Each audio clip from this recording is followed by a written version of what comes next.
तो स्टूडेंट पिछले लेक्चर में हमने सेंटर ऑफ मास का इंट्रोडक्शन देखा था, इंपॉर्टेंस ऑफ सेंटर ऑफ मास देखा था, और मैंने आपको कुछ न्यूमेरिकल्स भी कराए थे डिस्क्रीट पार्टिकल सिस्टम वाले, है ना। तो थोड़े से क्वेश्चंस और कर लेते हैं, फिर हम डिस्ट्रीब्यूटेड मास सिस्टम में आएंगे, है ना। तो देखिए, बच्चों, मान लीजिए कि ऐसा क्वेश्चन आपको दिया गया है जिसमें 3D में आपको फिगर दे दी है। लेट्स सपोज ये आपको इस तरीके से एक क्यूब दिया है बच्चों, है ना। सेंटर ऑफ मास निकालने का डिस्क्रीट पार्टिकल सिस्टम का, तो हम एक 3D वाला सवाल भी यहाँ पे ले लेते हैं ऐसे। बाकी रिप्लेसमेंट मेथड मैंने आपको बताया है, वो बड़ा ही पावरफुल मेथड है चीजों को सॉल्व करने का, तो उससे ही हम सॉल्व करेंगे इस क्वेश्चन को भी। तो ये आपका वाई एक्सिस हो गया बच्चों, ये आपका एक्स एक्सिस हो गया, ये आपका जेड एक्सिस हो गया, है ना। फिर उसके बाद यहाँ पे हर कॉर्नर पे मास रखा है, इसे यहाँ पर एम रखा है, यहाँ पर एम रखा है, यहाँ पे एक पॉइंट मास रखा है, यहाँ पे एम रखा है। इस कॉर्नर में 2m मास रखा हुआ है बच्चों, 2m रखा हुआ है, 2m रखा हुआ है, ये भी 2m रखा हुआ है। ठीक, तो इस तरीके से मासेस हैं, और आपको इस सिस्टम का सेंटर ऑफ मास बताना है, इसको ओरिजिन लेना है इसके रेस्पेक्ट में, है ना। ये आपको दिया ये कॉर्नर वाला जो एम है, उसको ओरिजिन लेना है। ये X axis, Y axis, Z axis है। तो आपसे बोला गया find centre of mass of this system. तो सेंटर ऑफ मास के कोऑर्डिनेट्स बताने हैं आपको, तो चलिए निकालते हैं। तो हमने सीखा हुआ है रिप्लेसमेंट मेथड। तो देखो, मुझे तो ये पता है ये क्यूब है ना बच्चों, ये आपको बताया गया है कि ये क्यूब है, और इस क्यूब की जो साइड है वो ए है, साइड इज इक्वल्स टू ए। ठीक, अब देखो यहां पर अगर आप ध्यान से देखो, तो ये एम एम एम एम, ये देखो ये स्क्वायर है ना। तो ये चारों कॉर्नर्स पे पीछे वाला फेस देखो आप बच्चों, जो ये ये जो आपका वाई एक्स प्लेन है इधर पे, पीछे वाले फेस पे, जहाँ पे जेड जीरो है, वहां पे जो वाई एक्स प्लेन है जहाँ पे जेड जीरो है, वहां पे पूरे स्क्वायर में एम एम मास है। तो इसका जो डायगोनल कट करेंगे, मतलब जो सेंटर होगा बच्चों, वहां पे आप मास को ऐड कर देंगे ना। जहां पे ये डायगोनल कट करेगा, वहां पे आप इस पूरे सिस्टम को रिप्लेस कर सकते हैं 4m मास से, क्योंकि इस चारों m का जो सेंटर ऑफ मास होगा वो उसके सेंटर पे होगा। तो 4m मास आप रख दो सेंटर पे। वैसे ही आप ये देखो 2m 2m 2m 2m, तो इसको पूरे को सिस्टम ले लो, तो इसका भी सेंटर इस फेस पे स्क्वायर वाला है। तो ये वाला भी कितना हो जाएगा बच्चों, 2m 2m 2m 2m, तो ये हो जाएगा 8m। तो 8m मास हो गया। अब देखो बच्चों, ये जो फेस है 4m वाला और 8m वाला, इनके बीच की टोटल डिस्टेंस क्या है, a। लेकिन आप देखो ये सेंटर पे है, तो इसका जो y एक्सिस है वो a/2 है, x एक्सिस है वो भी a/2 है। इसमें भी अगर आप x एक्सिस देखेंगे 8m वाले का, तो वो भी a/2 है, y एक्सिस है वो भी a/2 है। तो दोनों में अगर x और y सेम है, तो इस लाइन के बीच में ही तो आना है सेंटर ऑफ मास जो है सिस्टम का। भाई ये पीछे वाला फेस है, ये आगे वाला फेस है, ये आपका 8m है, ये पीछे वाले फेस का आपका 4m है। तो यहां से लेके यहां तक की दूरी तो इसकी साइड के बराबर है, डेट इज ए। लेकिन इसके x कोऑर्डिनेट y कोऑर्डिनेट भी क्या है, a/2 इसके भी x और y कोऑर्डिनेट क्या है, a/2। तो इनका जो सेंटर ऑफ मास होगा बेटा, वो तो इनके बीच में ही आना है। लेकिन इसका x और y तो सेम ही रहेगा इस लाइन में, x और y तो हम हमेशा सेम ही है। तो x और y कोऑर्डिनेट तो हमें मिल गया है। तो सेंटर ऑफ मास के जो कोऑर्डिनेट्स हैं उसमें x जो कोऑर्डिनेट है वो a/2 है, y कोऑर्डिनेट है वो भी a/2 है।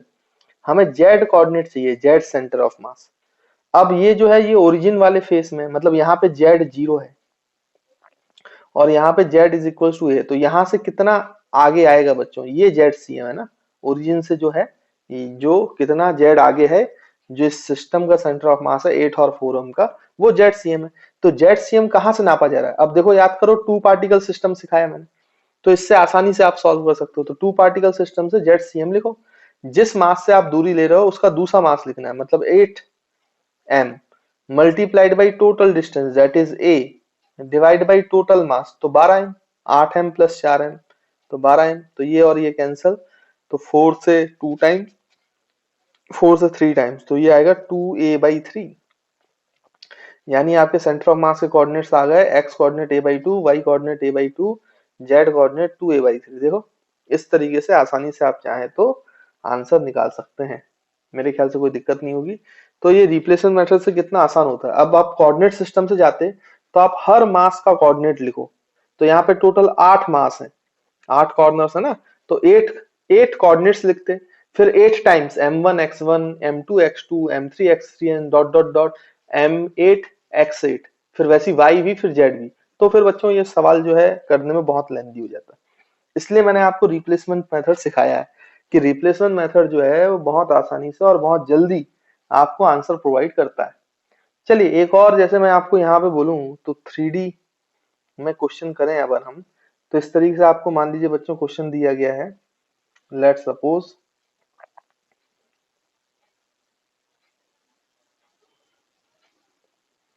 ऐसा मान लेते हैं भाई, देखिए कि नीचे जो है वो स्क्वायर बेस है, ऐसे ये स्क्वायर बेस है ना बच्चों, स्क्वायर बेस, और ये वाला जो पॉइंट है वो m मास है, ये वाला पॉइंट जो है वो भी m मास है, ये वाला पॉइंट जो है ये भी m मास है, ये वाला पॉइंट जो है ये भी m मास, और फिर इसके सेंटर से ऊपर h हाइट पर, कितनी हाइट पर बच्चों, h हाइट पर एक मास है जो है 10m, है ना, एक मास है 10m।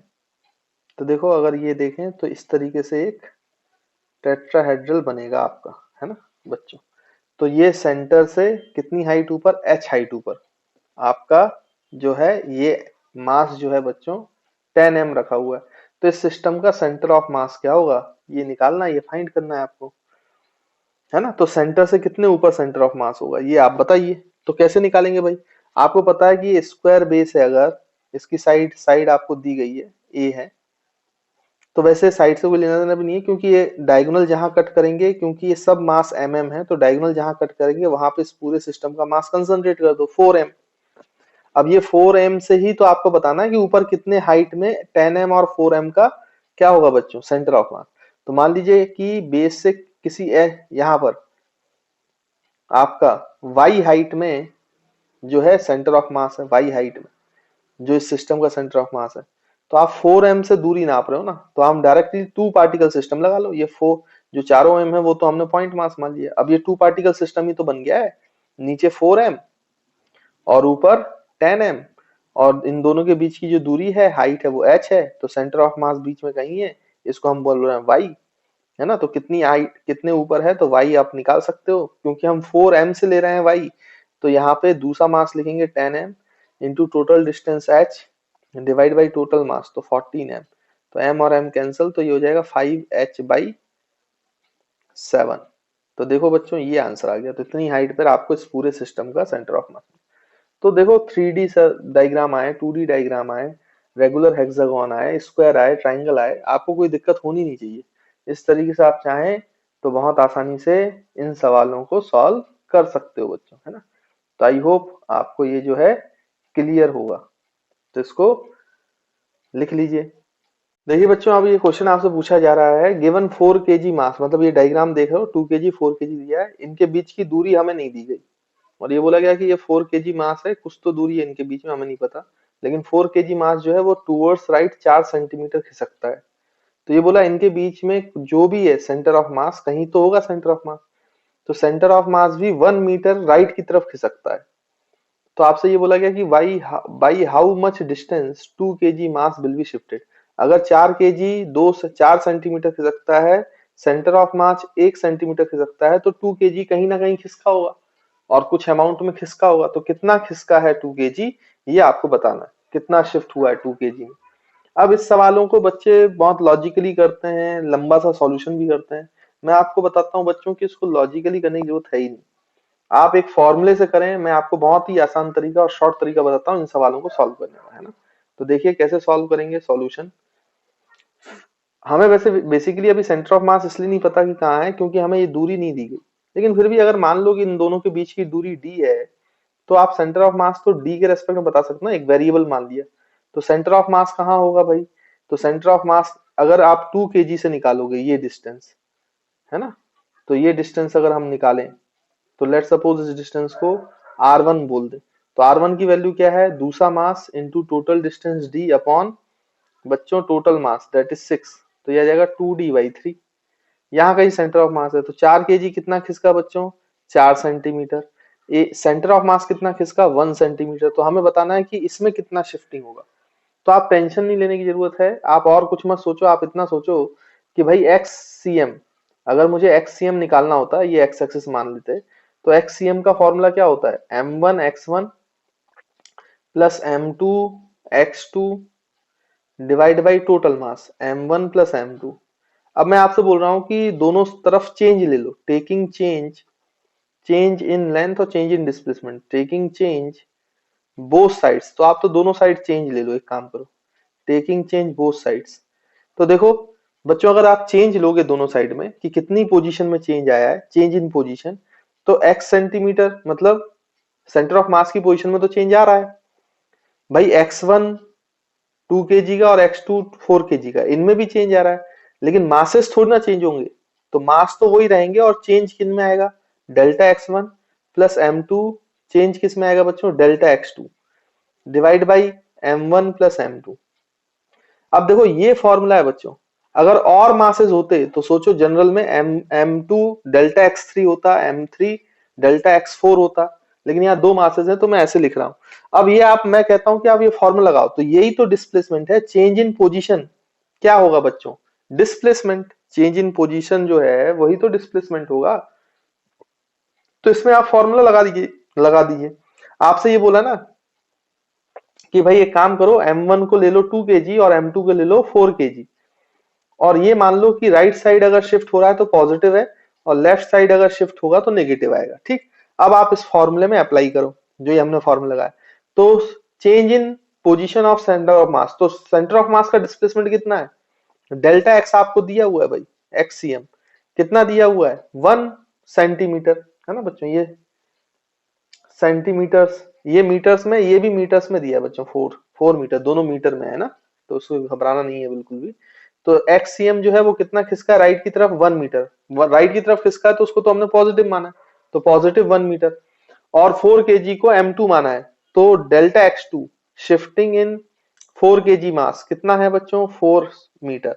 तो शिफ्ट इन x1 मतलब डेल्टा x1 हमें निकालना है, जो भी शिफ्ट है 2 kg मास में, तो इस फॉर्मूले में अप्लाई कर दो आप। तो यहाँ पे देखो डेल्टा x1 1 लिखोगे, m1 की वैल्यू 2 kg है, 2 kg इंटू डेल्टा x1, ये तो निकालना है अपन को, plus 4 kg into delta x2, मतलब ये 4 इंटू 4 हो जाएगा, डिवाइड बाई टोटल मास, तो वो तो 6 है ना बेटा, m1 प्लस m2, तो 6 इधर आ जाएगा, equals to 2 delta x1 plus 16 इधर जाएगा, तो डेल्टा x1 आ जाएगा -5, तो -5 मीटर। माइनस बता रहा है कि अगर 4 kg इधर शिफ्ट हुआ है, सेंटर ऑफ मास इधर शिफ्ट हुआ है, तो 2 kg जो है वो लेफ्ट साइड शिफ्ट हो रहा है, लेफ्ट साइड शिफ्ट हुआ है, कितना शिफ्ट हुआ है, तो -5 मीटर। तब आपका सेंटर ऑफ मास जो है वो आगे की तरफ 1 सेंटीमीटर खिसकेगा, ये हमें फॉर्मूला बता रहा है। तो शिफ्टिंग कैसे सवाल है, तो ये फॉर्मूला यूज करो बच्चों, है ना, बिल्कुल भी घबराने की जरूरत नहीं है, ये फॉर्मूला हमेशा आपको यूज करना चाहिए, ये बड़ा ही इंपॉर्टेंट फॉर्मूला है। और मैं तो आपको ये बोलता हूं कि अगर किसी जनरल केस के लिए है, दो क्या, कभी कभी 3-4 मास को भी वो डिस्प्लेस कर देते हैं, तो सेंटर ऑफ मास का डिस्प्लेसमेंट, अब उसमें अगर आप लॉजिकली जाओगे, इसको भी तो फिर भी लॉजिकली सॉल्व कर सकते हो, ये डी मान लिया, इसका शिफ्टिंग ये मान लिया, इसका शिफ्टिंग एक्स मान लिया, फिर सेंटर ऑफ मास का फॉर्मूला लगाया, तो वैसे आप सॉल्व कर सकते हो ये इक्वेशन लगाकर, 2 बार आपको 2 बार ये इक्वेशन लगानी पड़ेगी, आप सॉल्व कर पाओगे। लेकिन अगर देखो 4-5 मासेस दे दिए और फिर डिस्प्लेसमेंट पूछा किसी एक मास का, बाकी मासेस का डिस्प्लेसमेंट देके, तो ये फॉर्मूला बड़ा आसानी से आपका सॉल्व कराएगा आंसर। तो इसको जनरलाइज अगर करें हम, जनरलाइज्ड फॉर्मूला, जनरलाइज्ड फॉर्मूला, तो देखो जनरलाइज्ड अगर करें तो n नंबर ऑफ मासेस के डिस्प्लेसमेंट के लिए भी आप फॉर्मूला लगा सकते हो, डेल्टा एक्ससीएम को आप लिख सकते हो m1 into delta x1 plus m2 into delta x2 plus m3 into delta x3 and dot dot dot dot dot, और डिवाइड बाई बच्चों क्या कर दोगे, m1 plus m2 plus m3 and dot dot dot. तो मैं तो कहता हूं आप ये फॉर्मूला याद रखें, जहां भी शिफ्टिंग विफ्टिंग वाले क्वेश्चन आए, कितनी मासेस दिए जाए, चुपचाप आप वैल्यू रखो, एक साइड एक डायरेक्शन की शिफ्टिंग को पॉजिटिव ले लेना, दूसरी डायरेक्शन की शिफ्टिंग को नेगेटिव लेना, वैल्यूज पुट करना, आंसर अपने आप मिलेगा आपको। आपको बिल्कुल भी टेंशन लेने की जरूरत नहीं है। चाहे आपको डिस्प्लेसमेंट सेंटर ऑफ मास का ही पूछ सकता था, बोलता कि 2 kg राइट की तरफ 4 मीटर खिसक रहा है, 4 kg राइट की तरफ 6 मीटर खिसक रहा है, बताओ सेंटर ऑफ मास कितना खिसकेगा। तो शिफ्टिंग, तो ये फॉर्मूले से सारे आंसर्स आ जाते हैं, इसलिए इसको याद रखें, बड़ा इंपॉर्टेंट फॉर्मूला।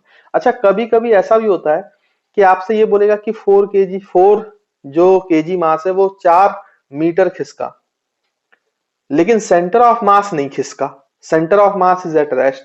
तो आप बताइए कि 2 केजी कितना खिसकेगा। तो फिर इसी फॉर्मूले में देखो, delta XCM shifting in centre of mass, क्योंकि इसकी पोजीशन तो चेंज ही नहीं हुई ना, तो ये 0 हो जाएगा बच्चों। तो देखो हम ऐसे लिख सकते हैं, मतलब इसी में आप सोचो एक स्पेशल केस भी है, और वो सवाल आसान होते हैं काफी। वो तो हालांकि मैं आपसे पहले डायरेक्ट पूछता तो उसका आंसर वैसे भी आप निकाल पाते।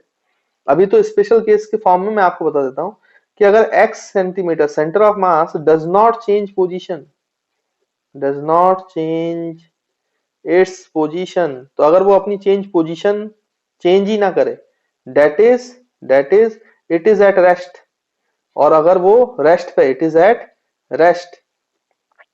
तो देखो बच्चों आप क्या लिख सकते हो, ये चीज 0 हो जाएगी, डेल्टा एक्सीएम, मतलब क्या है, डेल्टा एक्सीएम इज इक्वल टू 0। वो रेस्ट पे है ना, तो पोजीशन चेंज कर रहा है, तो ये पूरी टर्म 0, तो नीचे का ये डिनोमिनेटर ऊपर जाएगा तो 0। तो क्या मिल जाएगा, सिंपल सी equation, del m1 delta x1 plus m2 delta x2 plus m3 delta x3 plus dot dot dot equals to 0। Direct ये अप्लाई करो, ये अप्लाई करो।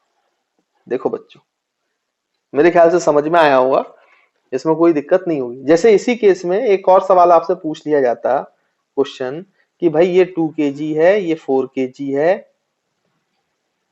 ना, इनका बीच में कहीं तो सेंटर ऑफ मास है, और 4 केजी को बोला गया कि शिफ्ट किया गया 5 metre. Centre of mass is at rest, लेकिन सेंटर ऑफ मास जो है वो रेस्ट पे है या पोजीशन चेंज नहीं कर रहा है। तो find the displacement, find displacement of 2 KG. तो 2 केजी का डिस्प्लेसमेंट बताओ भाई। तो 2 केजी का डिस्प्लेसमेंट हम बता सकते हैं, तो कैसे बताएंगे भाई, यहाँ पे सॉल्यूशन कर लो।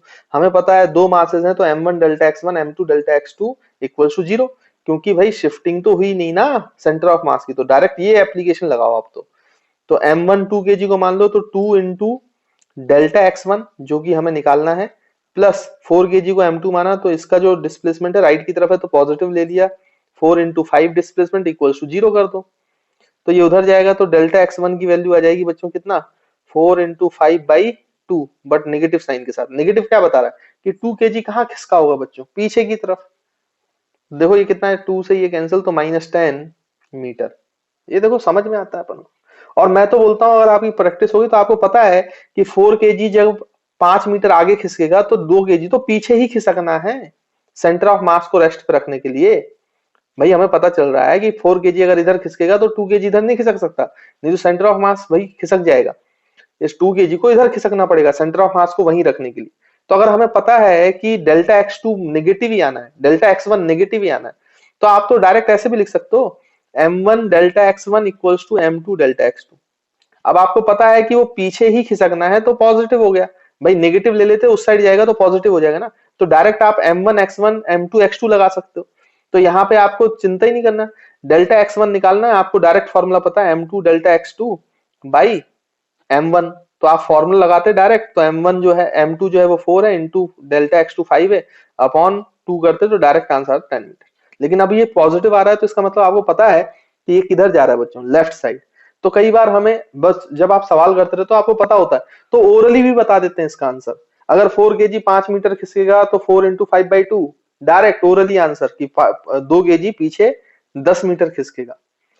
2 केजी अगर मैं ऐसे ही पूछता डायरेक्ट कि 2 केजी बताओ सेंटर ऑफ मास रेस्ट पे है, 2 केजी पीछे 3 मीटर खिसक रहा है, तो 4 केजी कितना खिसकेगा, तो 2 केजी इंटू 3 6 डिवाइड बाई 4, भाई दूसरा m2 मास जो है वो डिवाइड हो जाएगा ना, तो डेल्टा x2 आ जाएगा, तो आप निकालोगे तो 1.5 आ जाएगा, है ना। तो इस तरीके से ओरली आंसर आते हैं जब आपकी अच्छी खासी प्रैक्टिस हो जाती है। तो ये आप बच्चों कुछ फॉर्मेट हैं जो याद रखने वाली बात है, और ऐसे सवाल आएंगे तो मेरे ख्याल से अब आपसे बन जाएंगे, इसमें टेंशन लेने की बिल्कुल भी जरूरत नहीं है। बच्चों दूसरे जो सिस्टम होते हैं जो डिस्ट्रीब्यूटेड मास सिस्टम है या होमोजीनियस सिस्टम भी बोलते हैं, अगर यूनिफॉर्म डेंसिटी, तो इसका सेंटर ऑफ मास निकालना हमें सीखना है। भाई अभी तक तो पॉइंट मासेस में काम चल रहा था, डिस्क्रीट पार्टिकल सिस्टम चल रहा था, है ना बच्चों। तो मास डिस्ट्रीब्यूशन है तो मास अब जो है वो डिस्ट्रीब्यूट हो सकता है अलोंग द लाइन जैसे रॉड है, अलोंग द सरफेस जैसे डिस्क है, अलोंग द वॉल्यूम जैसे कि सॉलिड स्फीयर है।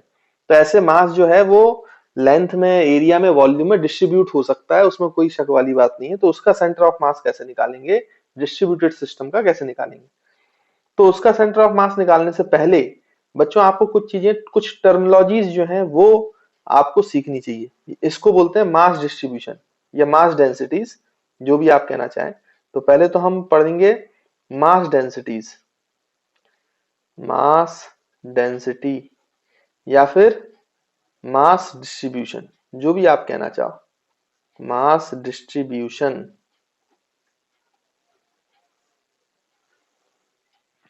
तो अगर आप ध्यान से देखें तो इसमें तीन तरीके के मास डिस्ट्रीब्यूशन हो सकता है मास जो है वो लीनियरली डिस्ट्रीब्यूटेड हो, तो हम उसको बोलेंगे बच्चों पहला linear mass distribution. Linear, simple simple सी बातें हैं, जल्दी से मैं आपको बता देता हूँ, इसमें ज्यादा अपन टाइम वेस्ट नहीं करेंगे। लीनियर मास डिस्ट्रीब्यूशन को जनरली हम लैम्डा से डिनोट करते हैं ना बच्चों, लैम्डा से। तो जैसे कोई भी रॉड है, किसी भी लाइन डिस्ट्रीब्यूशन है, जैसे रॉड है या लाइन में डिस्ट्रीब्यूटेड मास कैसा होता है, आपकी रिंग है, हाफ रिंग है या फुल रिंग है ना बच्चों, रिंग है, तो ये भी लेंथ में ही डिस्ट्रीब्यूटेड वाला मास है। तो ऐसे जितने भी स्ट्रक्चर्स होते हैं इनको लीनियर मास डिस्ट्रीब्यूशन कहा जाता है। अब मान लीजिए इसकी टोटल मास m है, टोटल लेंथ l है ना, और अगर इसका रेडियस r है तो आपको पता है इसका टोटल मास m है, रेडियस r है, तो इसकी सरकमफ्रेंस 2 पाई r हो जाएगी, है ना, ये सब आपको पता है। तो लैम्डा डिफाइन किया गया है total mass upon total length, total mass upon total length, तो m बाई l। तो इसकी यूनिट हो जाती है बच्चों केजी पर मीटर, या फिर इस रिंग के लिए बोले तो इसका जो लैम्डा होगा वो हो जाएगा m बाई 2 पाई r, लेकिन यूनिट तो यही रहेगी केजी पर मीटर, है ना। तो लैम्डा की यूनिट केजी पर मीटर ही है। और total mass upon total length आप लिख सकते हो, लेकिन ये किसके लिए लिख सकते हो, जब आपका डिस्ट्रीब्यूशन ऑफ मास जो है वो यूनिफॉर्मली डिस्ट्रीब्यूटेड है। मास जो है वो कैसा है बच्चों, यूनिफॉर्मली डिस्ट्रीब्यूटेड, मतलब ऐसा नहीं होना चाहिए कहीं पे ज्यादा मास कहीं पे कम मास, हर जगह पे बराबर बराबर बराबर बराबर मास डिस्ट्रीब्यूटेड। तो यूनिफॉर्म डिस्ट्रीब्यूटेड में, यूनिफॉर्मली डिस्ट्रीब्यूटेड में, यूनिफॉर्मली मास डिस्ट्रीब्यूशन में आप क्या कर सकते हो, यूनिफॉर्म डिस्ट्रीब्यूशन में m बाई एल लगा सकते हो, total mass upon total length, lambda को ऐसा लिखा जा सकता है। लेकिन अगर नॉन यूनिफॉर्म डिस्ट्रीब्यूशन हुआ, तो अगर अलग अलग जगह पे अलग अलग मास डिस्ट्रीब्यूट है, तो नॉन यूनिफॉर्म डिस्ट्रीब्यूशन हुआ, तो फिर कैसे करोगे भाई, नॉन यूनिफॉर्म डिस्ट्रीब्यूशन, तो फिर आप ऐसे नहीं लिख सकते, total mass upon total length नहीं लिख पाओगे, या फिर आपको लैम्डा दिया है तो mass equals to lambda into total length नहीं लिख पाओगे, है ना, अगर नॉन यूनिफॉर्म डिस्ट्रीब्यूशन हुआ तो फिर उसको लिखने का तरीका ये होगा कि आपको किसी भी x पे जाके एक छोटा सा एलिमेंट लेना पड़ेगा बच्चों dx, इस छोटे से dx एलिमेंट में छोटा सा मास होगा dm, तो फिर लैम्डा लिखा जाएगा छोटा सा मास dm अपॉन छोटा सा लेंथ dx, तो ये हो जाएगा केजी पर मीटर। तो लैम्डा फिर इस तरीके से लिखा जाएगा, मतलब लैम्डा को आप ऐसे लिख सकते हो नॉन यूनिफॉर्म के लिए भी और यूनिफॉर्म के लिए भी, लेकिन नॉन यूनिफॉर्म के लिए ये नहीं लिख पाओगे ऊपर वाला, नॉन यूनिफॉर्म के लिए तो यही लिखना पड़ेगा डीएम बाई डीएक्स। और नॉन यूनिफॉर्म मास डिस्ट्रीब्यूशन के लिए अगर आपको डीएम निकालना है और लैम्डा पता है तो लैम्डा डीएक्स से सॉल्व करना पड़ेगा। जैसे फॉर एग्जांपल मैं यहाँ पे एक एग्जांपल लेता हूं तो आपको और अच्छे समझ में आएगी मेरी बात कि नॉन यूनिफॉर्म डिस्ट्रीब्यूशन का क्या मतलब हो है। तो जैसे अगर मैं आपसे बोलूं कि एक रॉड है इस तरीके से, और इस रॉड में अलग अलग लेंथ पे अलग अलग मास है, जैसे मैं आपसे बोल रहा हूं कि आप इस एंड से x को मीजर कर रहे हो, तो इस x के ऊपर इसका मास डिपेंड कर रहा है, मतलब लैम्डा जो है वो नॉन यूनिफॉर्म है, क्या है 2x केजी पर मीटर, तो लैम्डा आपको नॉन यूनिफॉर्म दिया। देखो बच्चों जैसे जैसे x बढ़ता जाएगा तो x की वैल्यू अगर 1 रखोगे तो 2 केजी पर मीटर लैम्डा है, 2 पर ये 4 केजी पर मीटर लैम्डा है, 3 पर ये कितना है बच्चों 6 केजी पर मीटर लैम्डा है, तो लैम्डा बढ़ता जा रहा है ना, बढ़ता जा रहा है। तो ये कैसा डिस्ट्रीब्यूशन है बच्चों, नॉन यूनिफॉर्म डिस्ट्रीब्यूशन।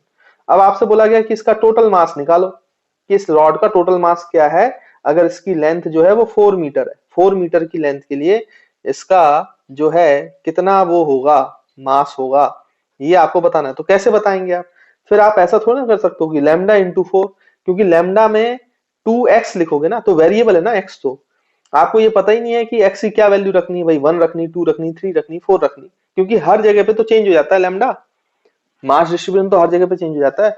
तो फिर आपको कैसे करना पड़ेगा, डीएम पहले आपको एक्स पे जाके एक छोटा सा एलिमेंट लेना पड़ेगा डीएक्स का, जिसमें आप एक्स की वैल्यू को कांस्टेंट मानोगे, दैट इज एक्स, और इसमें छोटा सा मास मिलेगा आपको डीएम। फिर ऐसे DM DM DM DM DM DM infinite DMs को ऐड करते जाओगे तो आपको टोटल मास मिलेगा। तो इन्फिनाइट चीजों को ऐड करने का तरीका क्या है बच्चों, इंटीग्रेशन, ये तो हम जानते हैं। क्योंकि नॉन यूनिफॉर्म डिस्ट्रीब्यूशन है तो ये वाली चीज तो वैलिड है भाई, कि छोटा सा मास डीएम जो है वो उसको लिखा जा सकता है लैम्डा डीएक्स, और लैम्डा को लिखा जा सकता है 2x इंटू डीएक्स। अब हमें टोटल मास चाहिए तो ऐसे डीएम डीएम डीएम डीएम अनेकों डीएम आपको जोड़ने पड़ेंगे तो टोटल मास मिलेगा, और अनेकों डीएम इन्फिनाइट डीएम्स को जोड़ने का तरीका है इंटीग्रेशन। ये मैथमेटिक्स ने हमें टूल दिया हुआ है। तो यहाँ पे आप इंटीग्रेट कर दो, इंटीग्रेट कर दो। अब x कहां से चालू हो रहा है, ये डीएम कहां से चालू हो रहा है, x इक्वल टू 0 से लेकर x इक्वल टू 4 तक, तो इसको 0 से 4 कर दो, तो this will become total mass of the rod. और इस तरीके से आप इसको करोगे सॉल्व, तो यहाँ पे हो जाएगा एक्स स्क्वायर बाई बच्चों 2, तो ये हो जाएगा एक्स स्क्वायर बाई 2, तो यहाँ पे एक्स स्क्वायर बाई 2 लिख दो, लिमिट आ जाएगी 0 से 4, है ना, तो एक्स ये और ये कैंसिल, तो टोटल मास जो है वो आ जाएगा 16 kg। देखो बच्चों इस तरीके से सॉल्व करना। हाँ, अगर ये यूनिफॉर्मली डिस्ट्रीब्यूटेड होता, आपसे बोलता कि लैम्डा 2 kg है, 2 kg पर मीटर, लैम्डा केवल 2 kg पर मीटर, तो फिर आपको इंटीग्रेशन करने की जरूरत नहीं है। फिर 2 kg पर मीटर है तो आप लैम्डा एल लगा दो, क्योंकि लैम्डा कांस्टेंट है ना, यूनिफॉर्मली डिस्ट्रीब्यूटेड हो गया। तो अगर 1 मीटर में 2 kg है तो 4 मीटर में कितना होगा भाई, 2 इंटू 4 मतलब 8 kg, डायरेक्ट आंसर। तो ये m बाई एल जो है लैम्डा, या m equal to lambda L, ये सिर्फ आप लगा सकते हो यूनिफॉर्मली डिस्ट्रीब्यूशन में, यूनिफॉर्मली डिस्ट्रीब्यूटेड में, मास में। नॉन यूनिफॉर्म डिस्ट्रीब्यूशन में नहीं कर पाओगे, फिर उसको आपको छोटा सा एलिमेंट लेके डीएम बाई डीएक्स लिखना पड़ेगा, और डीएम को आप लैम्डा डीएक्स लिख सकते हो। फिर उसको इंटीग्रेट करोगे तो जाके आपका टोटल मास आएगा, है ना। तो आई होप बच्चों आपको ये जो कॉन्सेप्ट है लीनियर मास डिस्ट्रीब्यूशन का, वैसे ही अब एरिया में अगर हम देखेंगे तो फिर वो आपका एरिया मास डिस्ट्रीब्यूशन हो जाएगा या सरफेस मास डिस्ट्रीब्यूशन हो जाएगा। चलिए उसको अब नेक्स्ट पेज पे देखते हैं, तो ये आप जल्दी से नोट कर लो भाई। तो देखिए बच्चों, जो दूसरा मास डिस्ट्रीब्यूशन है वो है आपका सरफेस मास डिस्ट्रीब्यूशन, सरफेस या एरिया मास डिस्ट्रीब्यूशन, जो भी बोलना चाहो, मास डिस्ट्रीब्यूशन। इसको डिनोट करते हैं सिग्मा से, है ना, इसको सिग्मा बोलते हैं बच्चों, और डिनोट करते हैं सिग्मा से, सरफेस मास डिस्ट्रीब्यूशन बोलते हैं।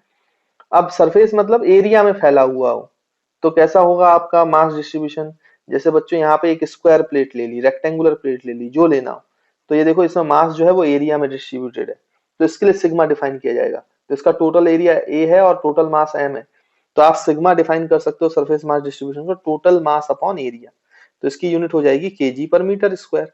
लेकिन याद रहे ये तब आप लिख सकते हो जब आपका डिस्ट्रीब्यूशन पूरे एरिया में uniform, uniform distribution, uniform distribution, है ना। और कहां पे आपको सरफेस ये मास डिस्ट्रीब्यूशन मिलेगा, आपकी डिस्क हो बच्चों, डिस्क, तो डिस्क भी तो सरफेस पे ही होती है ना, डिस्क का मास भी तो पूरे सरफेस पे होता है ना। या फिर आपका डिस्क हो गया रेडियस आर का, तो फिर आप इसको लिखोगे total mass M by area, तो पाई आर स्क्वायर। या फिर आपका क्या लिखो बच्चों, यहाँ पे आप सिग्मा लिखोगे तो क्या लिखोगे, total mass upon pi are square, क्योंकि डिस्क सर्कुलर फॉर्म में तो सर्कुलर एरिया में फैला हुआ है ना। फिर वैसे ही अगर आपका आर रेडियस का हॉलो स्फीयर है बच्चों, हॉलो स्फीयर, तो इसमें भी तो सिग्मा डिफाइन कर सकते हो ना आप, क्यों भाई, क्योंकि इसका भी तो पूरे सरफेस पे ही है। तो इसके लिए अगर आपको सिग्मा लिखना है तो सिग्मा लिखोगे total mass upon 4 pi are square, क्योंकि surface area of hollow sphere क्या होता है, 4 पाई आर स्क्वायर। तो ऐसे सिग्मा लिख सकते हो। लेकिन ये किसके लिए लिख सकते हो बच्चों, यूनिफॉर्म डिस्ट्रीब्यूशन। अगर यूनिफॉर्म डिस्ट्रीब्यूशन नहीं हुआ, अगर ये नॉन यूनिफॉर्म डिस्ट्रीब्यूशन हुआ है, यानी अलग अलग सरफेस के अलग अलग पॉइंट पे अलग अलग तरीके का मास डिस्ट्रीब्यूटेड है, मतलब नॉन यूनिफॉर्म डिस्ट्रीब्यूशन है, तो फिर क्या करना पड़ेगा भाई, नॉन यूनिफॉर्म डिस्ट्रीब्यूशन में तो आपको फिर छोटा सा एक एरिया लेना पड़ेगा डीए, जहां पे आप छोटा सा मास डीएम लिख सको और इसको कांस्टेंट मान सको, तो यहाँ पे सिग्मा लिखा जा सके छोटा सा मास डीएम एलिमेंटल एरिया डीए। और अगर आपको छोटा सा मास डीएम निकालना पड़े नॉन यूनिफॉर्म डिस्ट्रीब्यूशन में, तो उसको लिखा जाएगा सिग्मा इंटू डीए। तो बच्चों ये याद रखना, बाकी यूनिट तो वही होगी केजी पर मीटर स्क्वायर। तो ये नॉन यूनिफॉर्म डिस्ट्रीब्यूशन में ऐसा काम आप कर सकते हो, इसमें कोई शक वाली बात नहीं। तो आई होप आपको समझ में आ रहा है कि अगर सिग्मा दिया होगा तो डीएम को सिग्मा डीए लिखेंगे, लैम्डा दिया होगा तो आप उसको क्या लिखेंगे बच्चों, लैम्डा इंटू डीएक्स, है ना, लेंथ छोटी सी, बाकी वो आपको क्या दे देगा, लीनियर मास डिस्ट्रीब्यूशन लीनियर में, और ये सरफेस मास डिस्ट्रीब्यूशन। तो आई होप आपको इसका भी कॉन्सेप्ट क्लियर होगा। उसके बाद फिर क्या आता है बच्चों की वॉल्यूम मास डिस्ट्रीब्यूशन। थर्ड हमें लिखना चाहिए वॉल्यूम मास डिस्ट्रीब्यूशन। इस वॉल्यूम मास डिस्ट्रीब्यूशन को बच्चों रो से डिनोट करते हैं, रो से, है ना, याद रखेंगे। तो रो, अब वॉल्यूम में मास डिस्ट्रीब्यूटेड होगा, उसका मतलब तो यही है ना बच्चों। वॉल्यूम कैसा होता है, जैसे कि आपका क्यूबॉइड हो गया या क्यूब हो गया, इस तरीके से, तो ये पूरा मटेरियल प्रेजेंट है, तो ये आपका क्या हो गया बच्चों, वॉल्यूम में मास फैला हुआ है। या फिर आपका क्या हो गया बच्चों, सॉलिड स्फीयर। सॉलिड स्फीयर, तो सॉलिड स्फीयर में भी तो पूरा होता है ना, आर रेडियस का सॉलिड स्फीयर। तो ये भी आपका क्या हो गया बच्चों, वॉल्यूम मास डिस्ट्रीब्यूशन हो जाएगा। तो इसको भी आप लिख सकते हो भाई, क्या लिख सकते हो, वॉल्यूम मास डिस्ट्रीब्यूशन। अगर यूनिफॉर्म डिस्ट्रीब्यूशन है तो rho can be written as total mass upon total volume. तो इसकी यूनिट हो जाती है केजी पर मीटर क्यूब, सिंपल। और ये किसके लिए लिखा जा सकता है बच्चों, uniform distribution, uniform mass distribution के लिए। आई होप क्लियर है भाई। तो यहाँ पे अगर आपको लिखना है तो आपको पता है कि अगर एक क्यूब है और साइड ए है, तो इसमें total mass upon total volume जो है वो ए क्यूब आ जाता है बच्चों, है ना, ये भी आपको पता है। इसमें आपको लिखना है तो टोटल मास, रो की value total mass upon total volume 4/3 pi R cube हो जाता है। तो इस तरीके से रो लिख सकता हूँ।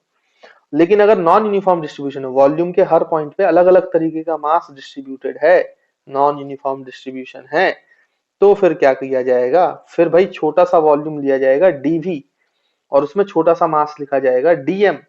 तो छोटे से मास अपॉन छोटा सा वॉल्यूम डीवी का रेशियो दिया जाएगा, तो वो आपके नॉन यूनिफॉर्म डिस्ट्रीब्यूशन के लिए डेंसिटी रहेगी किसी भी पॉइंट पर, है ना, वॉल्यूम मास डिस्ट्रीब्यूशन का। तो ये भी, इसकी भी यूनिट केजी पर मीटर क्यूब होगी।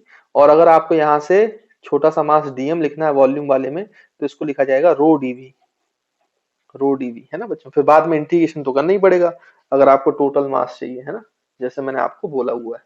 तो आई होप आपको ये जो मास डिस्ट्रीब्यूशन का कॉन्सेप्ट है, लीनियर सरफेस वॉल्यूम, ये क्लियर होंगे, और जहां पे भी अब यूज होगा वहां पे आप इनको यूज कर पाएंगे, है ना। तो इस बात को आपको ध्यान में रखना है। तो आई होप बच्चों यहाँ तक आप लोगों को समझ में आया है। देखिए बच्चों, जो रेगुलर स्ट्रक्चर्स होते हैं, मैंने आपको बताया था कि उसके ज्योमेट्रिक सेंटर ही एक्ट करते हैं सेंटर ऑफ मास की तरह। तो यहाँ पे हालांकि बताने की कोई जरूरत है नहीं, लेकिन फिर भी मैं यहाँ पे एक बार बना के बता देता हूँ। Centre of mass of regular structures, regular structures, है ना। तो अगर आप चाहें तो इन रेगुलर यूनिफॉर्मली डिस्ट्रीब्यूटेड जो है मास सिस्टम को, चाहें तो उसके सेंटर ऑफ मास से रिप्लेस कर सकते हैं, पॉइंट मास से, है ना। तो कैसे कर सकते हैं, जैसे फर्स्ट आपका यूनिफॉर्मली डिस्ट्रीब्यूटेड रॉड है ना। अगर ये लेंथ जो है वो एल है, तो आपको पता है कि इसका जो सेंटर ऑफ मास होगा वो इसके हाफ डिस्टेंस पे होता है, L/2, है ना। तो ये सब बताने की आपको वैसे जरूरत है नहीं, पहले मैं आपको बता चुका हूँ, लेकिन फिर भी एक बार लिख लो, लिखते हैं तो सही रहता है। यूनिफॉर्मली डिस्ट्रीब्यूटेड अगर आपकी रिंग है, तो आपको पता है उसका रेडियस आर है, तो उसका सेंटर ऑफ मास जो है आपका सेंटर पे होता है ना। फिर आपको पता है कि अगर हम देखें तो रॉड के लिए आप लैम्डा का प्रयोग करोगे, तो लैम्डा जो होगा total mass upon total length हो जाएगा। रिंग के लिए भी आप लैम्डा का प्रयोग करोगे, जैसे मैंने आपको बोला, तो total mass upon 2 pi R हो जाएगा, है ना, टोटल लेंथ। क्योंकि यूनिफॉर्म डिस्ट्रीब्यूशन है, ये मैं आपको बता रहा हूँ। तो यूनिफॉर्मली डिस्ट्रीब्यूटेड के लिए ये सेंटर ऑफ मास होते हैं। फिर आप अगर देखो तो फिर आप क्या बोल सकते हो बच्चों, यहाँ पे डिस्क, अगर हम डिस्क ले लें, डिस्क, तो डिस्क का भी रेडियस कितना हो जाएगा बच्चों, आर, टोटल मास एम है, तो इसका भी सेंटर ऑफ मास कहाँ होता है बच्चों, सेंटर पे होता है। तो लैम्डा कितना लिखा जा सकता है इसके लिए, total mass upon pi are square, है ना। फिर वैसे ही अगर मैं फोर्थ स्ट्रक्चर की बात करूं, रेगुलर स्ट्रक्चर की, तो आप लिख सकते हो हॉलो स्फीयर, हॉलो स्फीयर। तो हॉलो स्फीयर का भी सेंटर ऑफ मास कहाँ होगा भाई, सेंटर पे ही होगा। इसकी रेडियस आर होगी, तो हॉलो स्फीयर के लिए सिग्मा डिफाइन किया जाएगा। सॉरी, यहाँ पे सिग्मा है डिस्क के लिए, इसके लिए भी सिग्मा, क्योंकि एरिया में फैला हुआ है मास, और इसके लिए mass upon total area 4 pi are square लिखा जाएगा, है ना, इसमें भी कोई दिक्कत नहीं है। फिफ्थ की बात करूं तो आपका सॉलिड स्फीयर है, रेगुलर स्ट्रक्चर में जो आता है। तो सॉलिड स्फीयर का भी सेंटर ऑफ मास सेंटर पे होगा बच्चों, इसकी रेडियस भी आर है, और टोटल वॉल्यूम में फैला है, तो वॉल्यूम मास डिस्ट्रीब्यूशन लिखा जाएगा, तो टोटल मास अपॉन 4/पाई आर क्यूब, है ना, क्योंकि ये सब यूनिफॉर्मली डिस्ट्रीब्यूटेड स्ट्रक्चर्स हैं। तो इनके लिए सेंटर ऑफ मास बताने की कोई जरूरत नहीं थी, लेकिन फिर भी मैंने एक बार लिखवा दिया है। मेरे ख्याल से इसमें कोई समस्या नहीं है। अब आपको क्या होता है ना बच्चों, रॉड को डिस्क के साथ, रॉड को सॉलिड स्फीयर के साथ, दो सॉलिड स्फीयर या क्यूब, ऐसे रेगुलर स्ट्रक्चर जो होते हैं उनकी मिक्सिंग करके आपको सेंटर ऑफ मास पूछा जाता है। जैसे कुछ क्वेश्चन है, मैं आपको यहाँ पे करके बताता हूँ। तो आप कुछ नहीं, उसके सेंटर ऑफ मास पे अलग अलग स्ट्रक्चर तोड़ लीजिए और उनके सेंटर ऑफ मास पे उसको पॉइंट मास की तरह कंसीडर कर लो, फिर टू पार्टिकल सिस्टम हमने पढ़ा है उसको अप्लाई करो तो आपको आंसर मिल जाएगा। देखो कैसे, जैसे मान लीजिए कि आपको ये क्वेश्चन दिया जा रहा है, ऐसा बोला गया आपको क्वेश्चन में कि भाई ये आपकी वाई एक्सिस है बच्चों, उन्होंने ओरिजिन बता दिया और ये एक्स एक्सिस है। तो उन्होंने बोला कि एक्स एक्सिस में एक ऐसे रॉड रखी हुई है, ये ऐसे ये रॉड रखी हुई है बच्चों, इस रॉड का मास जो है वो m है और इसकी जो लेंथ है बच्चों वो l है, ये बोला गया है ना। और वैसे ही एक रॉड ऐसी रखी हुई है जो y एक्सिस में, ऐसे y एक्सिस में, तो ये दोनों रॉड मान लीजिए कि l शेप में, तो इसका भी मास m है और लेंथ जो है वो l है। तो आपको बताना कि इस कॉम्बिनेशन का, ये एल शेप स्ट्रक्चर का जो सेंटर ऑफ मास है वो क्या है, तो इनका सेंटर ऑफ मास फाइंड करना है इस स्ट्रक्चर का, एल शेप के स्ट्रक्चर का। तो आप एल शेप के स्ट्रक्चर को दो रॉड में तोड़ दो ना बच्चों, एक रॉड ये और एक रॉड ये। तो आपको पता चल गया, अगर मैं इसको ओरिजिन मान लूं तो मुझे समझ में आता है कि इसका जो सेंटर ऑफ मास है इस m का, तो इसको m ले लें अगर हम, तो इसका कोऑर्डिनेट हो जाएगा कितना बच्चों, ये तो इसके सेंटर पे होगा ना, ज्योमेट्रिक सेंटर मतलब l/2 पर, तो इसके कोऑर्डिनेट हो जाएंगे l/2, 0, क्योंकि y एक्सिस में नहीं है ये वाला y एक्सिस में है इसका सेंटर ऑफ मास, तो इसका मास यहाँ कंसंट्रेट कर दो।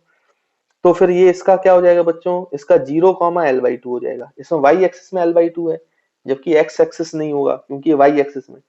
अब ये पूरा का पूरा सिस्टम बच्चों टू पार्टिकल सिस्टम ही तो बन गया है, ये m मास ये m मास, ये अब डिस्क्रीट पार्टिकल सिस्टम है।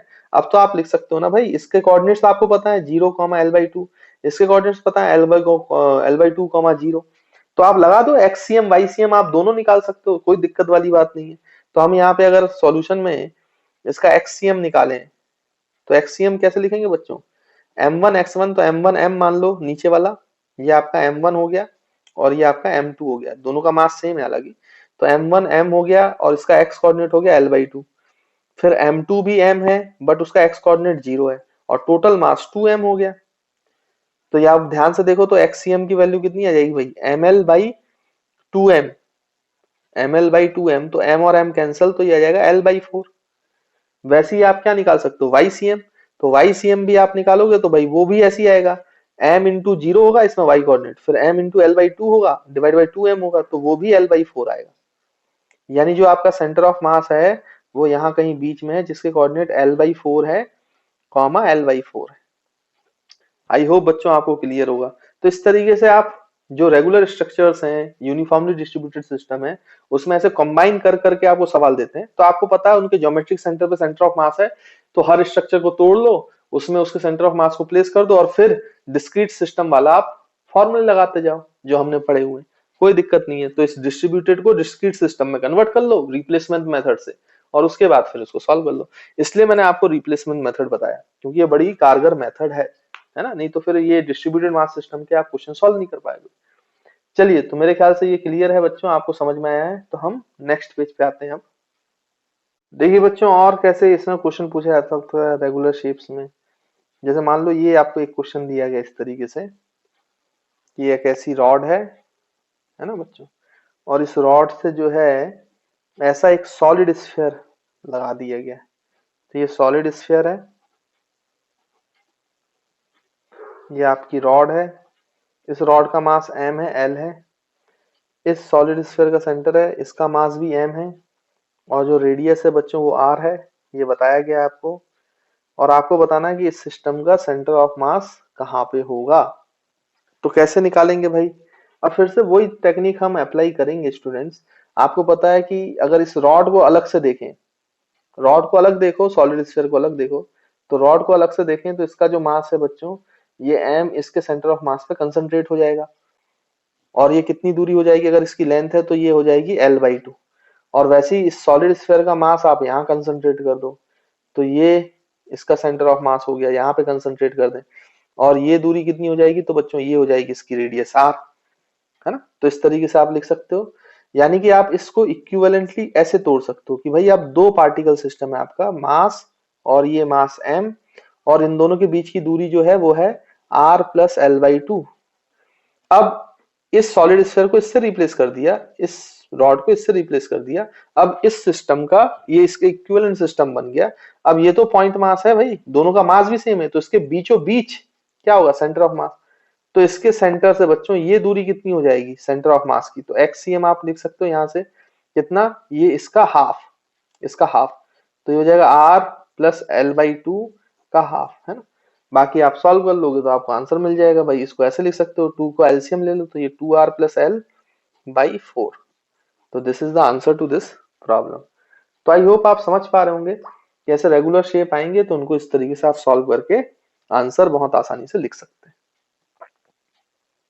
देखिए बच्चों, अगर आपको centre of mass of distributed system निकालना होगा तो फिर कैसे निकालेंगे। अभी तो जो रेगुलर शेप के थे तो उनका सेंटर ऑफ मास आपको पता होता था, जो रेगुलर डिस्ट्रीब्यूटेड सिस्टम थे। लेकिन हर बार रेगुलर डिस्ट्रीब्यूटेड सिस्टम होगा होगा ऐसा तो जरूरी नहीं है ना भाई। आपका मान लो कोई इरेगुलर शेप का डिस्ट्रीब्यूटेड सिस्टम है, ये पूरा मास ऐसे फैला हुआ है और यहाँ पे कहीं पे आपने ओरिजिन ले लिया है, ये एक्स, ये वाई, ये जेड, है ना, 3 डायमेंशन में। तो फिर इस जो इरेगुलर शेप का जो आपका बच्चों क्या है mass system, distributed mass system, इसका कैसे निकालेंगे। तो इसका सेंटर ऑफ मास निकालना बड़ा जरूरी है। तो इसमें देखो ऐसे अगर आप छोटे छोटे पार्टिकल लें, DM DM DM DM DM, तो इन्फिनाइट पार्टिकल से मिलकर बनाए जो डिस्ट्रीब्यूटेड है। अब आप ऐसा सोचो कि कोई भी एक पार्टिकल लिया हमने छोटा सा मास डीएम वाला, तो उसके कोऑर्डिनेट्स होंगे बच्चों, उसका एक्स कोऑर्डिनेट भी होगा, वाई कोऑर्डिनेट भी होगा, जेड कोऑर्डिनेट भी होगा। और ऐसा अगर मैं डीएम डीएम डीएम लूं तो इन्फिनाइट डीएम है। अब अगर आप उससे लिखेंगे बच्चों, अगर मुझे एक्ससीएम लिखना पड़ेगा और मैं ऐसे इन्फिनाइट डीएम ले लेता, तो मैं कैसे कर लिखता भाई कि मुझे एक्ससीएम लिखना है, तो मैं ऐसे लिख लेता कि ये वाला छोटा सा डीएम1 मास लेता और उसका जो एक्स कोऑर्डिनेट होता है x1, उससे मल्टीप्लाई करता, फिर एक छोटा सा डीएम मास लेता m2 और उसका एक्स कोऑर्डिनेट लेता x2। ऐसी तो करते हैं, इसको डिस्क्रीट में तोड़ते इन्फिनाइट, और ऐसा ऐड करते जाते। कितने टाइम्स ऐड करते बच्चों, इन्फिनिटी टाइम्स। और डिवाइड बाई फिर टोटल मास में भी infinity times, DM plus DM 2 plus dot dot dot infinite. तब जाके आपका एक्ससीएम आता, क्योंकि इसमें तो इन्फिनाइट पॉइंट मासेस है ना, उन सब का डीएम उसके कोऑर्डिनेट डिवाइड मल्टीप्लाई करके टोटल मास करना पड़ता। अब लेकिन इन्फिनाइट टाइम्स आप जोड़ थोड़ नहीं सकते ऐसे, लेकिन इसके लिए हमें एक टूल दिया है मैथमेटिक्स ने। वो टूल क्या है बच्चों, इंटीग्रेशन का। तो वो इंटीग्रेशन हमारे लिए जो है वो काम करता है।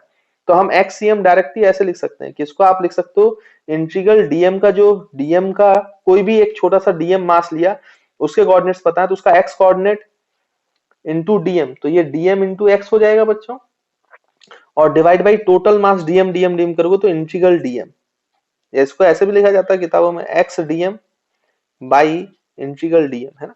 तो ये तरीका है भाई कि जब भी इरेगुलर शेप का है तो डिस्ट्रीब्यूटेड सिस्टम है, तो आपको इंटीग्रेशन करके क्या निकालना पड़ेगा भाई, या नॉन यूनिफॉर्मली डिस्ट्रीब्यूटेड है तो एक्ससीएम ऐसे निकालोगे, एक्ससीएम ऐसे निकालोगे तो वाईसीएम का भी ऐसे ही फॉर्मूला आएगा। यहाँ पे y1 हो जाएगा तो वाईसीएम में इंटीग्रेशन कर लो, तो वहां पे डीएम इंटू वाई आ जाएगा बच्चों, बाई इंटीग्रल डीएम। तो ये आपका y कोऑर्डिनेट आ गया, है ना। फिर अगर आपको z कोऑर्डिनेट निकालना है तो z कोऑर्डिनेट लगा दो, तो integral DM into Z divide by integral DM. तो इस तरीके से निकालो, चाहे तो इरेगुलर शेप का हो मास डिस्ट्रीब्यूटेड मास सिस्टम, या फिर non uniform distributed mass system, उसमें आप ये फॉर्मूले जो है बच्चों एक्ससीएम वाईसीएम जेडसीएम निकालने का यूज कर सकते हो। तो आई होप इसमें कोई आपको दिक्कत नहीं होगी, ये चीज समझ में आ रही होगी। तो इसको नोट कर लें, फिर आगे बढ़ते हैं। अब देखिए बच्चों, मैं आपको ये बताता हूं कि जो अभी हमने देखा कि डिस्ट्रीब्यूटेड मास सिस्टम में अगर इरेगुलर शेप है या फिर नॉन यूनिफॉर्म डिस्ट्रीब्यूशन है तो कैसे अप्लाई करते हैं उन फॉर्मूलेस को, ये देखते हैं। तो जैसे फॉर एग्जांपल यहाँ पे हम एक क्वेश्चन लें कि मान लीजिए बच्चों की एक ऐसी रॉड रखी हुई है आपकी, है ना, और इसको आपने ओरिजिन मान लिया इस पॉइंट को, है ना, लेट्स सपोज। और ये जो रॉड है इसकी लेंथ जो है वो एल है, बट इसका जो लैम्डा है वो नॉन यूनिफॉर्म डिस्ट्रीब्यूशन है। अगर इस एज से ओरिजिन से हम एक्स दूरी पे जाएं तो उसका जो बच्चों लैम्डा है वो लैम्डा नॉट एक्स है, मतलब जैसे जैसे आगे जा रहे हो तो उसका मास डिस्ट्रीब्यूशन चेंज हो रहा है, तो ये यूनिफॉर्म मास डिस्ट्रीब्यूशन है। अब इसका आपको सेंटर ऑफ मास पूछा, फाइंड सेंटर ऑफ मास। अब देखो इसका सेंटर ऑफ मास बीच में नहीं बोल सकते हो आप, अब ये रेगुलर शेप नहीं है, रेगुलर रॉड नहीं है जो अभी तक पढ़ रहे थे आप, तो बीच में सेंटर ऑफ मास नहीं बता सकते हो आप, तो इसका सेंटर ऑफ मास लिखना पड़ेगा हमें, है ना।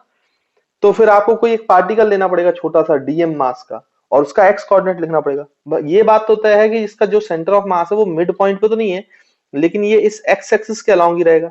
मतलब वाई सीएम जेड सीएम निकालने की जरूरत नहीं है, ये लॉजिकली हमें समझ में आ रहा है। यानी मुझे केवल एक्स सीएम चाहिए, x coordinate of centre of मास। तो मैं x coordinate of centre of मास कैसे निकालूंगा, तो किसी भी एक्स पे जाके, भाई कुछ एक डीएम मास लेना है ना अपन को, तो किसी भी एक्स पे जाकर जिसपे एक्स कोऑर्डिनेट एक्स है, ये छोटा सा मास ले लो डीएम, और इसकी छोटी सी लेंथ है डीएक्स। एलिमेंटल जो मास हमने पॉइंट लिया वो डीएम ले लिया और उसकी लेंथ डीएक्स लिख ली। अब मैंने आपको बताया हुआ है कि भाई यहाँ पे इसको क्या लिख सकते हो आप, डीएम को लिख सकते हो, अगर हमें लैम्डा पता है, dm is equal to lambda dx, यानी डीएम लिखा जाएगा lambda naught into x into dx. अब x coordinate of centre of mass क्या कहता है बच्चों, वाई और जेड निकालने की जरूरत है ही नहीं, क्योंकि इसमें केवल एक्स कोऑर्डिनेट आएगा। तो integral DM into x divide by integral DM, है ना, यही तो फॉर्मूला हमने पढ़ा है। अब यहाँ पे अप्लाई कर दो भाई, तो डीएम की वैल्यू कितनी हो जाएगी, lambda naught into x, x पहले से है तो एक्स स्क्वायर इंटू डीएक्स, बच्चों डायरेक्टली लिख दिया। इंटीग्रेशन करोगे तो लैम्डा नॉट जो है वो बाहर आ जाएगा, इंटीग्रल लैम्डा नॉट बाहर है और ये एक्स डीएक्स है। देखो आप इस तरीके से आप लिख सकते हो ना। तो ये आपका आ गया एक्स सी एम, तो यहाँ से लैम्डा नॉट कैंसल। अब बच्चों ये एक्स स्क्वायर और एक्स कैंसिल मत कर देना, ये बाहर नहीं है इंटीग्रेशन के, ऊपर अलग इंटीग्रेशन चल रहा है, नीचे अलग इंटीग्रेशन चल रहा है। नहीं तो आप एक्स और एक्स, डीएक्स और डीएक्स सब कैंसिल कर दो तो आंसर आपका 1 आ जाए। ऐसा नहीं करते हैं ना बच्चों, इंटीग्रेशन की जो अंदर चीज है वो डिवाइड नहीं होगी, जो बाहर आ रहा है वो डिवाइड हो जाएगा। तो लैम्डा नॉट और लैम्डा नॉट जो है वो कैंसिल हो जाएंगे। अब इसका लिमिट कहां से कहां तक, तो ये जो डीएम मास है ये एक्स इक्वल्स टू 0 से चालू होकर एक्स इक्वल्स टू एल तक है, तो हम इसकी लिमिट लिखेंगे 0 टू एल, इसकी लिमिट भी रखेंगे 0 से एल, है ना बच्चों। अब आप सॉल्व करो तो एक्ससीएम आएगा आपका 0 से एल, तो ये हो जाएगा एक्स क्यूब बाई 3, तो लिमिट लगाओगे तो आ जाएगा L cube by 3 divide by ये एक्स स्क्वायर बाई 2, लिमिट लगाओगे तो एल स्क्वायर बाई 2। तो देखो एल स्क्वायर और एल क्यूब ये कैंसिल हो जाएगा, 2 ऊपर चला जाएगा, तो एक्स सी एम जो है बच्चों वो आ गया 2l/3। तो दिस इज द आंसर, मतलब जो इसका सेंटर ऑफ मास है वो 2l/3 लेंथ पे होगा, है ना बच्चों, इस तरीके से। तो ऐसे सेंटर ऑफ मास निकालते हैं अगर आपका नॉन यूनिफॉर्म डिस्ट्रीब्यूशन है या इरेगुलर शेप है ना। तो ये आपने देखा कि कैसे सॉल्व किया है। ऐसा डिक्टो एक क्वेश्चन मैं आप लोगों को होमवर्क दे रहा हूँ, आप लोग सॉल्व करिएगा बच्चों, है ना। सॉल्व करके प्रैक्टिस करिएगा तो आपको समझ में आता है कि मान लीजिए कि एक रॉड है, इस रॉड में भी जो लैम्डा है वो नॉन यूनिफॉर्म है, तो ये मैंने आपको दे दिया कि 4x + 1 kg पर मीटर है ना बच्चों, लैम्डा की वैल्यू। ये नॉन यूनिफॉर्मली डिस्ट्रीब्यूटेड है मास, इसका मतलब, है ना। और इसकी जो टोटल लेंथ है वो आप एल ले लो वापस से, तो इसका एक्स कोऑर्डिनेट आएगा सेंटर ऑफ मास का। जैसे ये सॉल्व किया वैसे ही आप सॉल्व करके देखना, मैं आपको आंसर भी बता देता हूँ। तो जब आप इसका एक्स सी एम निकालेंगे फाइनली, तो बच्चों ये आ जाता है 8l² + 3l divide by 12l + 6, है ना बच्चों। तो आप इसको सॉल्व करोगे तो ये फाइनल आंसर आएगा। तो ये मैंने आंसर भी बता दिया, तो आप क्रॉस चेक कर लेना। तो ये क्वेश्चन बच्चों मैं होमवर्क दे रहा हूँ क्योंकि सेम वैसा ही क्वेश्चन है जैसा ये करा है, तो आपको वैसे ही प्रोसेस करना है, बस आपकी प्रैक्टिस के लिए मैंने आपको दे दिया, है ना। तो इसको सॉल्व कर लीजिएगा।